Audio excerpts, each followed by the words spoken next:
পাঁশকুড়া ধর্ষণ কাণ্ডের প্রতিবাদে 12 ঘন্টার বন্ধ ডাকল এসইউসিআই। বৃহস্পতিবার সকাল থেকেই কর্মী সমর্থকরা পাঁশকুড়া স্টেশন বাজার সহ একাধিক এলাকায় পিকেটিং করেছেন, রাস্তা অবরোধ করেছেন।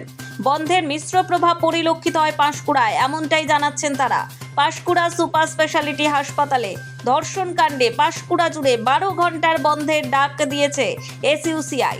পাঁশকুড়া বনমালী কলেজেও অবরোধ শুরু করে এসইউসিআই এর ছাত্র সংগঠন এআইডিএসও। সেই সঙ্গে পাঁশকুড়া বাস স্ট্যান্ডে পথ অবরোধ করা হয়। ধর্মঘটের জেরে প্রায় 25 মিনিট অবরুদ্ধ হয়ে পড়ে পাঁশকুড়া বাস স্ট্যান্ড। শেষে পুলিশ ঘটনাস্থলে পৌঁছলে বিক্ষোভ ওঠে।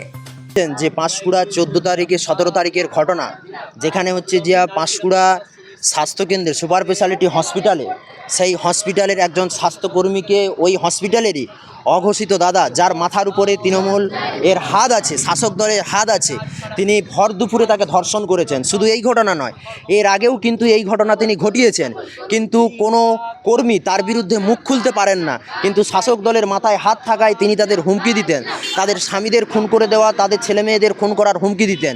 এছাড়া পাঁশকুড়া কলেজে আরও যে পরপর ঘটনা ঘটে চলেছে, এরই প্রতিবাদে আমরা এআইডিএসও ছাত্র সংগঠনের পক্ষ থেকে আজকে সারা পাঁশকুড়া ব্লক জুড়ে ছাত্র ধর্মঘটের আহ্বান করেছি নারী নিরাপত্তার দাবিতে, এবং গোটা জেলা জুড়ে আমরা প্রতিবাদ দিবসের ডাক দিয়েছি এআইডিএসও ছাত্র সংগঠনের পক্ষ থেকে।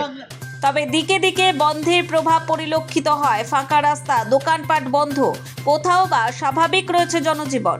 সব মিলিয়ে বন্ধের মিশ্র প্রভাব পড়েছে পাঁশকুড়ায়, দাবি এআইডিএসও সংগঠনের। নোবেল বাংলা।